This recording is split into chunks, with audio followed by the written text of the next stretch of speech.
ایک مسلمان عورت کیسی ہوتی ہے، پاسٹ میں جو مسلم عورتیں تھیں وہ کیا کرتی تھیں، ہم کس راستے پہ چلے جا رہے ہیں، ہمیں کیسا ہونا چاہیے۔ اگر ہم دیکھیں تو اللہ سبحانہ تعالیٰ نے جب یہ زمین بنائی، آسمان بنایا اور انسان کے لیے ہر چیز بنائی، چھوٹی چھوٹی چیزوں سے لے کے بڑی بڑی چیزوں تک، اگر ایک ایک چیز پر بھی آپ غور کریں، مثلا جو کچھ ہم کھاتے ہیں وہ کہاں سے آتا ہے، ملک کہاں سے آتا ہے، کسی فیکٹری سے، وہ فیکٹری کیا ہے، animal cow is working like a factory for us، اور وہ کیا کھاتی ہے اور کیا دیتی، ایک ہی گھاس ہوتی ہے اور اس میں سے کچھ خون بن جاتا ہے، بلڈ بن جاتا ہے، کچھ سیکریشن اور کچھ ملک۔ پھر اسی طرح ہم پلانٹس میں سے بہت ساری چیزیں کھاتے ہیں، زمین مٹی میں سے نکلتا ہے ہمارا رزق جو ہم کھا رہے ہیں۔ زمین لیتی کیا ہے، پانی لیتی ہے، پودے کیا لیتے ہیں، ہوا لیتے ہیں، پانی لیتے ہیں، اور سورج کی روشنی لیتے ہیں، پھر ہمیں کیا کچھ دیتے ہیں، بہت کچھ، اور ان کی اپنی کوئی لائف نہیں، ایک جگہ کھڑے ہیں بس۔ کوئی بھی ایک ٹری آپ دیکھیں، اورنج ٹری دیکھیں، کئی سال تک وہ بےچارا ایک ہی جگہ کھڑا رہتا ہے، اس کی اپنی کوئی لائف نہیں۔ وہ کیا دے رہا ہے ہمارے لیے، فروٹ دے رہا ہے، اور ہمارے لیے ان فروٹس میں مزہ بھی ہے، رنگ بھی ہے، ٹیسٹ بھی ہے، سب کچھ ہے۔ ملک میں آپ دیکھیں نیوٹریشن بھی ہے، اور اس کے علاوہ ہمارے لیے ایک طرح سے فوڈ ہے، اور ٹیسٹ بھی ہے۔ اور قرآن پاک میں خاص طور پر اس کا جو گلے سے اترنا ہے اس کا ذکر کیا گیا کہ کتنا مزہ آتا ہے جب اس کو تم پیتے ہو۔ یہ الگ بات ہے کہ بہت سے بچے دودھ نہیں پیتے۔ اسی طرح باقی ساری چیزیں، تو جب میں دیکھتی ہوں کہ اللہ تعالیٰ نے کتنی پلاننگ کے ساتھ ہمارے لیے ایک ایک چیز بنائی،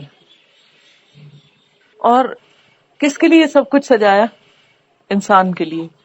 اب آپ دیکھیں کہ جیسے مثلاً یہ ایک باغ میں آپ لوگ بیٹھے ہوئے ہیں، خوبصورت کینوپی ہے، سورج ڈھل رہا ہے، پھول ہیں، ہر چیز ہے آس پاس، اور یہ ساری مجلس سجائی گئی کس کے لیے، آپ کے لیے۔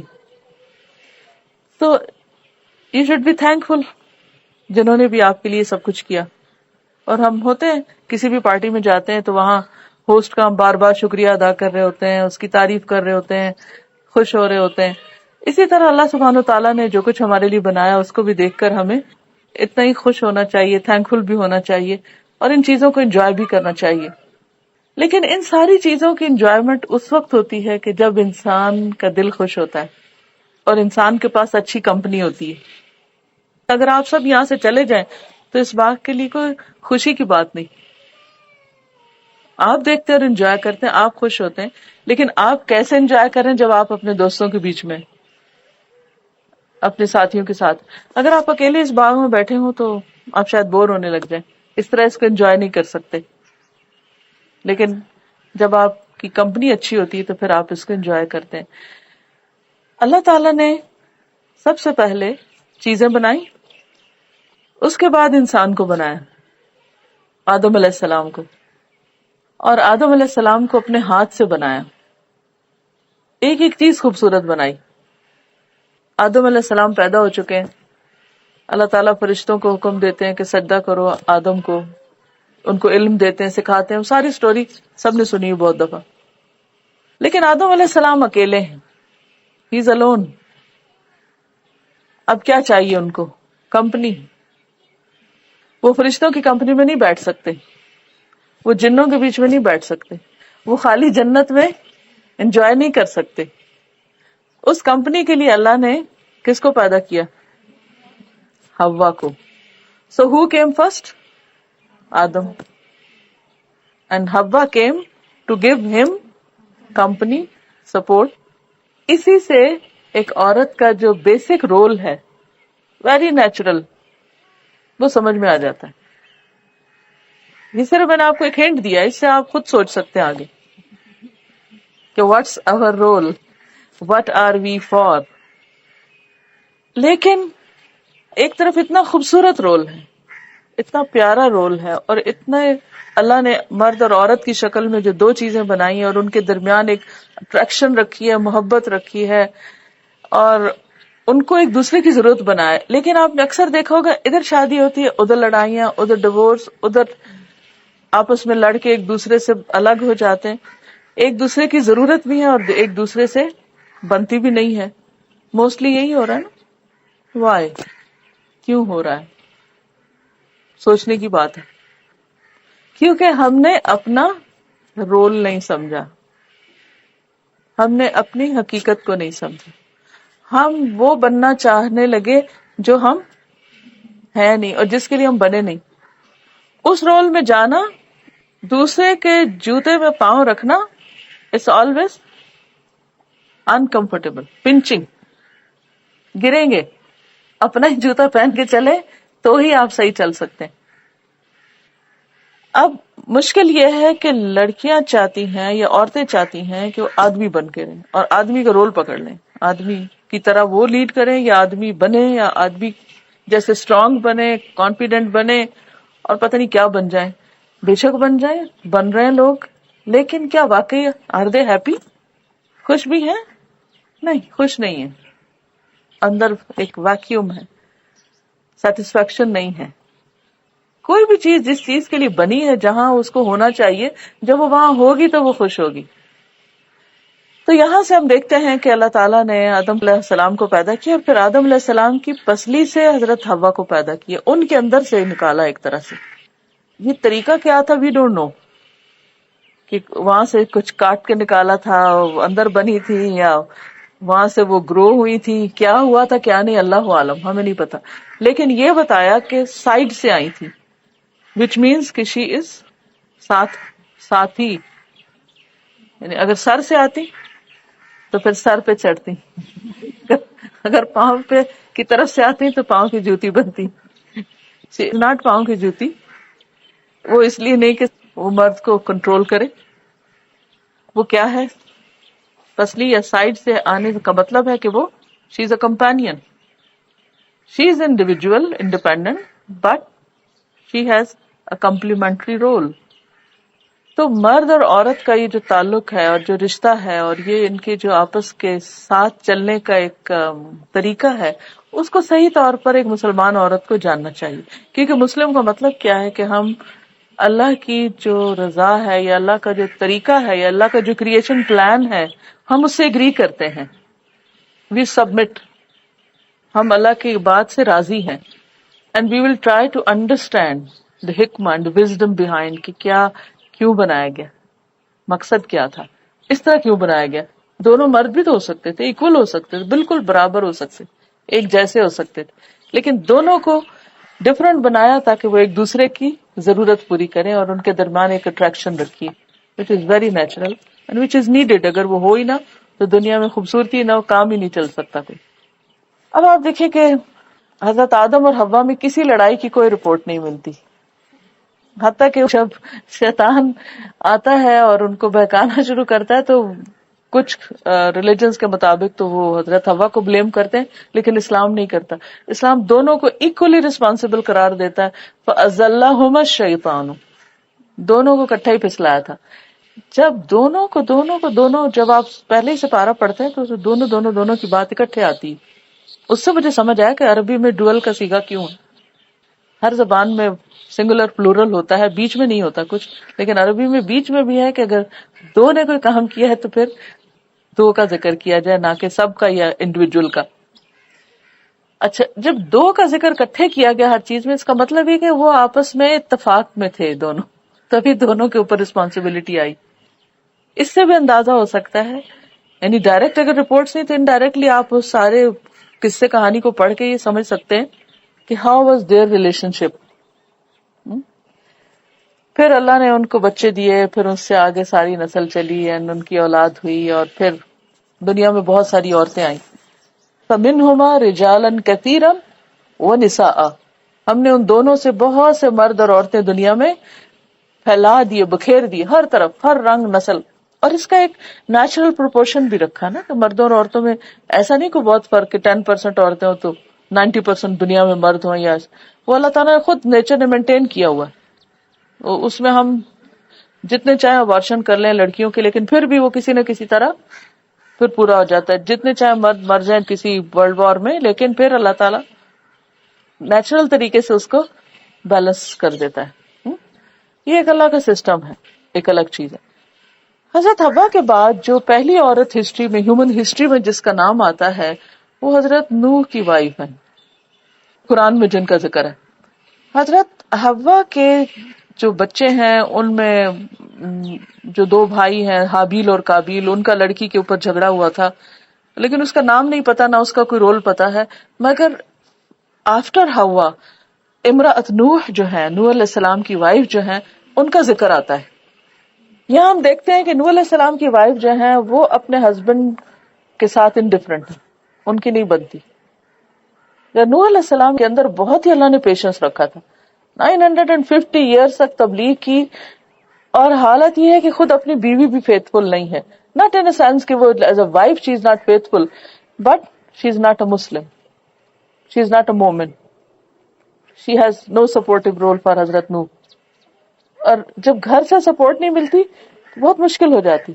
آپ نے دیکھا ہوگا کہ جن فیملیز کو گھر سے سپورٹ ملتی ہے یا جن بچوں کو یا ہسبینڈ کو وائف سے یا وائف کو ہسبینڈ سے، دے اسٹرانگر فیملیز، بچوں کی تربیت بھی آسان ہوتی ہے، زندگی آسان ہو جاتی ہے. لیکن جہاں یہ مشکل ہوتی وہاں بہت ساری اور مشکلات ہو جاتی ہیں، صرف ہسبینڈ وائف کے لیے نہیں، آگے بچوں کے لیے بھی. تو بہرحال الٹیمیٹلی نوح علیہ السلام کی قوم پہ عذاب آیا. تو کیا ہوا؟ نوح علیہ السلام کی وائف اس کے اندر ہی چلی گئی. ایک ان کا بیٹا بھی، اور وہ ماں اور بیٹا ایک طرف تھا، اور دوسرے بیٹے اور نوح علیہ السلام مومن تھے دوسری طرف. وہ بچ گئے، وائف نہیں بچ سکی. یہاں سے ایک اور بات پتہ چلتی، اور اس میں بھی بہت ساری چیزیں سیکھنے کی. نمبر ایک یہ ہے کہ ضروری نہیں کہ جو نیک آدمی ہو اس کو بیوی بھی ضرور نیک ملے، یا جو بیوی نیک ہو تو ضروری نہیں کہ مرد بھی اس کو نیک ملے. زندگی میں بعض اوقات مرضی کی چیز مل جاتی، بعض اوقات نہیں ملتی. تو being a young girl you should have good گمان اللہ تعالیٰ پر، اور expect good, but it's not always کہ جو ہمارا دل ہو وہ ہمیں ملے. اکثر ایسا ہوتا ہے کہ شادی کے بعد لوگ کہتے ہیں کہ ہمارے ذہنی ہم آہنگی نہیں ہے، ہم اونچ نیچ ہے، یعنی کہ ہم ایک پیج پہ نہیں ہے، ایک لیول پہ نہیں ہے، تھنکنگ ایک نہیں ہے. ایک تو یہ کہ ویسے بھی نہیں ہو سکتی کہ مرد اور عورت کی تھنکنگ کی فرق ہے، اللہ نے بایولوجیکل ڈفرنس رکھا ہے، تھنکنگ میں بھی فرق رکھا ہے. لیکن بہت دفعہ ایسے ہوتا ہے کہ بیوی بہت نیک ہو سکتی ہے، میاں نہیں نیک. بعض اوقات ہسبینڈ بہت نیک ہوتا ہے لیکن بیوی نیک نہیں ہوتی. لیکن نوح علیہ السلام کی زندگی یہ سکھاتی ہے کہ بیوی کیسے بھی ہو مگر آخر تک اس کے ساتھ نبھایا، ڈیورس نہیں کی، کچھ نہیں کیا، ساتھ رکھا. لیکن اللہ تعالیٰ نے دنیا میں فیصلہ کر کے قرآن میں بتا دیا کہ وہ ان کے ساتھ نہیں ہوگی. اس کے بعد جو نون ہسٹری ہے اس میں حضرت ابراہیم علیہ السلام کی وائف کا ذکر ملتا ہے، حضرت سارہ، ان کا ایک رول ہے. اور دوسری طرف اسماعیل حضرت ہاجرہ. حضرت ہاجرہ کا رول بہت ڈائنامک ہے، بہت زبردست ہے. سوچیں ایک چھوٹے سے بچے کے ساتھ اللہ تعالیٰ کے حکم پر حضرت ابراہیم علیہ السلام ان کو ایک ایسی جگہ چھوڑ کے آتے تھے جہاں دو جانوں کے سوا تیسری جان بھی کوئی نہیں ہے، کوئی پرندہ بھی نہیں ہے، کوئی جانور ہی نہیں، پانی نہیں ہے، لائف ہی نہیں ہے، کسی قسم کی لائف نہیں، نہ زمین پہ نہ آسمان پہ. لیکن اس عورت نے جتنی سیکریفائس کی اور جس طرح اس مشن کو وہ لے کر چلی، آج ان کے قدموں پر بڑے بڑے مرد بھی بھاگتے ہیں صحیح میں. دس از آل ہر پیشنس. ہسبینڈ چھوڑ کر چلا جاتا ہے، بچہ ابھی بہت چھوٹا ہے، دودھ پیتا ہے، نو کمپنی، نو کمپینین، نتھنگ. کیونکہ اللہ کا ایک پلان ہے. دنیا شرک سے بھری ہوئی ہے، اللہ نے ان کو سب سے نکال کے الگ ایک جگہ پر رکھا کہ یہاں ایک نئی جنریشن ہے، کیونکہ پروفٹ کے آنے کی تیاری ہو رہی ہے، محمد صلی اللہ علیہ وسلم کی، جو ان کے آنے کے تقریباً کتنے ہزار سال کے بعد آتے ہیں، ناٹ ان ایئر اور سینچری. اور اس وقت سے پلاننگ ہو رہی ہے، لانگ ٹرم پلاننگ، کہ ایسی جگہ پر ایک پوری جنریشن پلے. بنی اسرائیل کو اللہ تعالیٰ نے 40 سال وہ رکھا تھا نا صحرا میں، ٹو برنگ اندر جنریشن. تو یہاں ان کو ایک اعلیٰ درجے کی جنریشن جو اوور دا سینچریز ان کے اندر کچھ کیریکٹرسٹکس آئے جن کو اللہ تعالیٰ اپنی آخری کتاب اور رسول ان کے اندر بھیجے، اور پھر وہ پوری دنیا کے لیے روشنی کا پیغام بن جائے. لیکن اس سارا پلان کس کے گرد ریوالو کرتا ہے؟ ایک عورت کے گرد. جس طرح اس کینوپی کے اندر یہ آپ دیکھ رہے ہیں نا، کھڑی بیسیکلی کہاں پر رہی، اگر اس کو نکال دیں تو کیا ہوگا؟ تو گر جائے گا. ایسے ہی اگر ہسٹری سے حضرت ہاجرہ کو نکال دینا، ہر چیز نیچے آ جائے گی. We are Muslim because of her patience. چھوٹی سی بات نہیں، بہت بڑی سیکریفائس. پھر کیسا بچہ کی تربیت کی کہ آفٹر فیو ایئرز when ابراہیم علیہ السلام کمز بیک اور بچے کو کہتے ہیں میں نے خواب دیکھا ہے، میں تمہیں ذبح کر رہا. کہتے ہیں جی ابا جان آپ بالکل کر لیں جو آپ کو اللہ نے حکم دیا ہے. I am ready. ہم نے بھی اپنے اونٹ پہ لکھا تھا I am ready. I am ready. That is the spirit. I am ready. آپ کر سکتے ہیں مجھے قربان. اور میں سوچتی ہوں، میں جب مائنیوٹ فائن ڈیٹیل میں جاتی ہوں تو میں سوچتی ہوں اچھا وہ ساتھ سفر کرنا شروع کر دیتی ہیں. اچھا آئے ہوں گے، پھر بتایا ہوگا وہ کعبہ کے پاس ہی کہیں رہتے ہوں گے، پھر وہاں سے اس کو ہاتھ سے پکڑ کے لے گئے ہوں گے مینا میں آل دا وے. پھر اتنی دیر کیا سوچ رہے ہوں گے، وہ گھنٹے کیسے گزرے ہوں گے، وہ اسماعیل علیہ السلام راستے میں کیا سوچ رہے ہوں گے. پھر وہ چھری بھی ساتھ رکھی ہوگی، پھر وہ سارا پتا. پھر وہ لٹایا، فلما اسلم وتلہ للجبین، ماتھے کے بل الٹا لٹا دیا اور چھری پھیر دی، اور اللہ نے ایک اور الٹرنیٹ دے دیا اور انہوں نے اپنی بات سچی کر دی. اینڈ ہاؤ حضرت ہاجرہ ہیز گیون پرمیشن. ہم جیسے کوئی عورت ہوتی، اچھا اتنے سال تم غائب رہے، بچہ میرے سپرد کیا، he was the only company for me and now you are taking my child away, ذبح کرنے لے جا رہے ہو. She didn't say a word. Okay, if it is in Allah's way, fine. تو ہم لوگ اس مقام پر اپنے آپ کو رکھ کر دیکھیں. How do we cooperate with our husbands? ان کی سیکریفائسز میں، ان کے پرابلمز میں، ان کے مشن میں، ان کے یا پھر یہ کہ آن اوور اون اگر ہمارے اوپر کوئی رسپانسبلٹی آتی ہے. ناؤ ہیئر حضرت ہاجرہ is responsible. She is mother and she is father there. دونوں کام کر رہی ہیں اکیلے.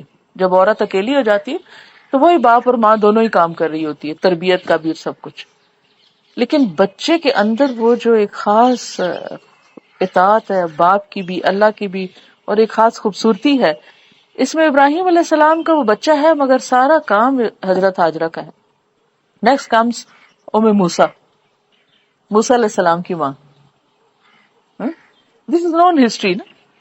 اب موسیٰ علیہ السلام کی والدہ کا رول، اللہ تعالیٰ ان کو کہتے ہیں کہ آپ اپنے بچے کو ٹوکری میں ڈال کے تو دریا کے حوالے کر دیں. Think of her. ایک ماں کے لیے جو بہت پیاری چیز ہوتی ہے نا، اس کا بچہ ہوتا ہے. یہ چھوٹے چھوٹے بچے میں نے ابھی دیکھا تھا کوئی ادھر، وہ اگر اس کو کوئی کہے کہ ذرا چھوڑ دو کسی، اور وہ بھی دریا میں چھوڑ دو، کوئی ماں چھوڑنے کو تیار نہیں ہوگی.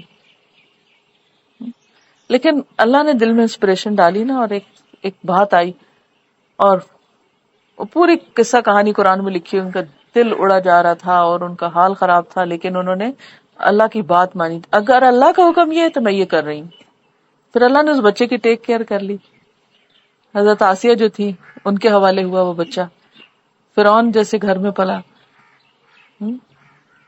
پھر بہن جو تھی وہ پیچھے پیچھے گئی. یہاں بھی ایک عورت کا کردار، لڑکی کا